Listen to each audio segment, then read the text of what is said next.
How to fix ROBLOX Studio not opening. Hello everyone, welcome to this channel. I'm Emily and I'm here to help you out today. So without any delay, let's get started. So first of all, launch the Play Store application on your device and make sure that you have the latest version of ROBLOX Studio application on your device. As you can see, there's no option of update over here, which means we have the latest version of ROBLOX application. So we're going to go back and tap on the home screen and make a long press on ROBLOX application. As we do that, tap on App Info and it will lead us to a new page over here where you can see the option of clear data at the bottom right corner of the screen.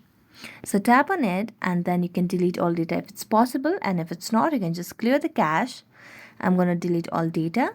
Then tap on the app permissions and make sure that you toggle on all the required options by going to each options individually and giving that access. After doing that, you can just go and launch the ROBLOX Studio application and this might fix your issue. So thank you so much for watching this video. See you next time.